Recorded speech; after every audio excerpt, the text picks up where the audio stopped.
नमस्कार दोस्तों, इस वक्त की सबसे बड़ी खबर सामने इजराइल से सामने आ रही है। इजराइल के तेल अवीव में ईरान ने भयंकर हमला कर दिया है। इस हमले में तेल अवीव पूरी तरह से खंडहर बनता जा रहा है। पिछली रात इजराइल ने बड़े स्तर पर ईरान में तबाही मचाई, जहां एक यूनिवर्सिटी को पूरी तरह से जमींदोज कर दिया गया। इस खतरनाक हमले का बदला लेने के लिए ईरान ने खुली चेतावनी दी है कि इजराइल के लोग तेल अवीव को पूरी तरह से खाली कर दें। किसी भी वक्त इजराइल के तेल अवीव पर भयंकर हमला होगा।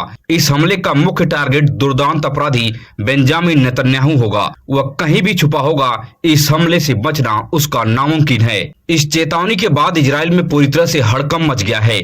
ईरान के इस धमकी के बाद तेल अवीव में जनता सड़कों पर उतर आई है। बेंजामिन नेतन्याहू को सत्ता से हटाने की मांग कर रही है। युद्ध को पूरी तरह से रोकने की भी मांग कर रही है कि बेंजामिन नेतन्याहू की वजह से इजराइल में मासूम लोग मारे जा रहे हैं और तेल अवीव को खंडहर में तब्दील किया जा रहा है। यह वहां के लोगों को नागवार नजर आ रहा है। इसी प्रकार का काम अब अमेरिका में भी शुरू हो गया है। कई बड़ी खबर सामने आ रही है कि डोनाल्ड ट्रंप के खिलाफ 90 लाख अमेरिकी नागरिक सड़कों पर उतरने के लिए तैयार हो गए हैं। डोनाल्ड ट्रंप को सत्ता से उखाड़ फेंकना चाहते हैं। डोनाल्ड ट्रंप जिस तरह से तानाशाही कर रहा है, इसलिए अमेरिका की जनता सड़कों पर उतरने जा रही है। डोनाल्ड ट्रंप ईरान में अपने सैनिकों को भेजने के लिए तैयारी कर रहे हैं ताकि ईरान के तेल साइटों पर कब्जा जमाया जा सके और ईरान के नए सुप्रीम लीडर मुजद्दबा खामनेई पर शिकंजा कसा जा सके। जिस तरह से डोनाल्ड ट्रंप ने सैन्य कार्रवाई करके वेनेजुएला पर कब्जा जमा लिया और वेनेजुएला के राष्ट्रपति को हथकड़ी लगाकर अमेरिका उठा लाया, वही सोच डोनाल्ड ट्रंप के दिमाग में इस वक्त चल रही है। वहीं दूसरी तरफ इजराइल के खतरनाक लड़ाकू विमानों ने ईरान के आसमान में 24 घंटे घूम रहे हैं। ईरान के सुरंग में छुपी मिसाइलों के भंडार को चुन चुन कर ध्वस्त कर रहे हैं। इतने भयंकर हमले के बाद भी ईरान सीना तान कर इजराइल और अमेरिका के सामने खड़ा है और इजराइल और अमेरिका को मुंहतोड़ जवाब दे रहा है।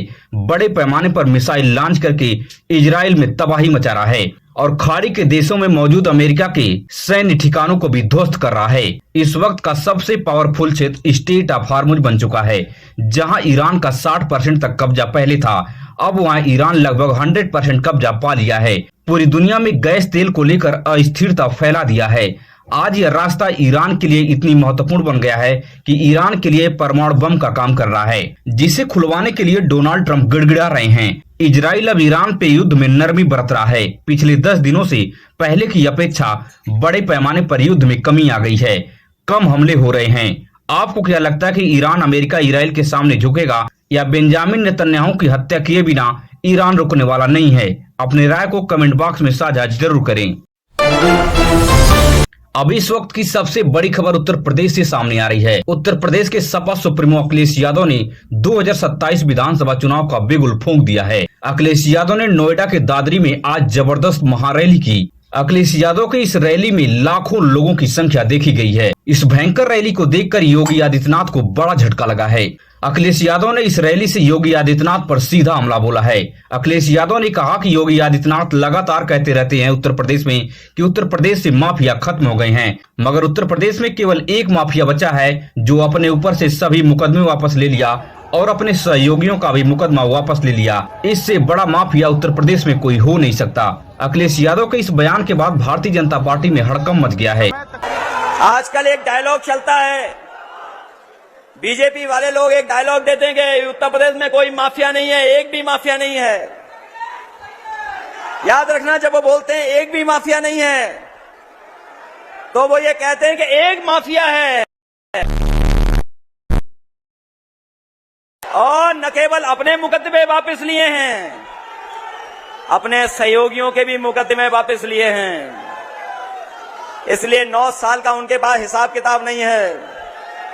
9 साल में क्या किया है। अखिलेश यादव ने दूसरे बयान में प्रधानमंत्री मोदी के बयान पर पलटवार करते हुए कहा कि प्रधानमंत्री मोदी कम से कम आप उत्तर प्रदेश के अपने छोटे एटीएम का हाल खबर ले लेते कि पिछले 9 सालों में यह एटीएम कितनी लूट घसोट उत्तर प्रदेश में मचा रखा है। एटीएम की बातें सुनने को मिली हैं। हम लोग तो 10 साल से सरकार में नहीं हैं। कम से कम अपने छोटी वाली एटीएम का हिसाब किताब तो कर लेते कि 10 साल में एटीएम का कितना हिसाब किताब बना होगा।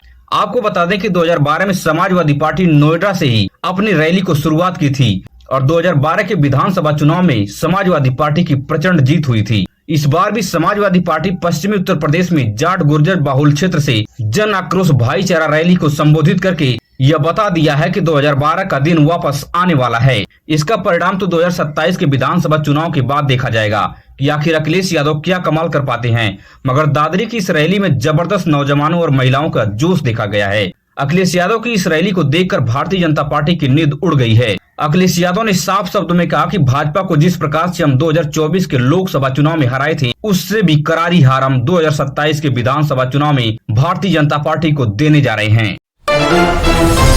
वहीं पर अब सबसे बड़ी खबर सामने आ रही है। नगीना के सांसद चंद्रशेखर आजाद ने उत्तर प्रदेश के लखीमपुर खीरी जिले में बड़ी रैली को संबोधित किया है। चंद्रशेखर आजाद ताबड़तोड़ उत्तर प्रदेश में रैली कर रहे हैं। 2027 के विधानसभा चुनाव को देखते हुए चंद्रशेखर जमकर उत्तर प्रदेश में मेहनत कर रहे हैं। चंद्रशेखर आजाद ने इस रैली से योगी आदित्यनाथ पर सीधा निशाना साधा है। चंद्रशेखर ने कहा कि अगर बहुजन समाज के युवाओं ने ठान लिया तो 2027 में योगी आदित्यनाथ का बोरिया बिस्तरा बंध जाएगा। तो ये जो युवा यहाँ खड़ा है नौजवान, अगर ये ठान ले तो 2027 में मुख्यमंत्री जी का बोरी बिस्तरा भी बांध सकता है। इस बात का भी मुझे और मैं कहना चाहता हूँ उत्तर प्रदेश की तानाशाही सत्ता से कि जुल्म जाति अन्याय अत्याचार की बेड़ी कटेंगी। नौजवान अंगड़ाई ले रहा है और वो अपने ऊपर एक एक जुल्म का हिसाब 2027 में वोट के आधार पर करेगा। मेरी बात चंद्रशेखर दूसरे बयान में कहते हैं कि त्रासदी को अभी न जाने कितने सदियों तक सहना है। हौसला रखिए, वो तुम्हें जीने नहीं देंगे और हम आपको मरने नहीं देंगे। चंद्रशेखर के इस बयान के बाद वहां मौजूद युवाओं में भयंकर जोश देखा गया। इन त्रासदियों को अभी न जाने कितनी सदियों तक सहना है। हौसला रखिए, वे तुम्हें जीने नहीं देंगे और हम तुम्हें मरने नहीं देंगे। मेरी बात को आप याद रखें। और दूसरी तरफ चंद्रशेखर के इस बयान के बाद बहुजन समाज पार्टी के समर्थकों ने चंद्रशेखर की जमकर आलोचना की है।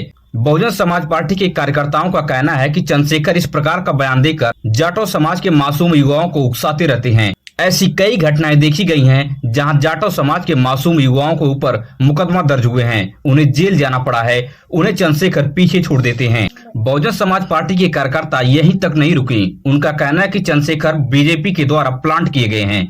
यह बीजेपी की बी टीम है। ये इतनी बड़ी बड़ी रैली कहां से कर पा रहे हैं जो बाकी पार्टियां नहीं कर पा रही हैं। आखिर इनके पास इतना बड़ा फंड कहां से आ रहा है। बहुजन समाज पार्टी के कार्यकर्ताओं का कहना है कि चंद्रशेखर बड़े पैमाने पर दलित समाज के वोट बैंक में सेंधमारी करेंगे।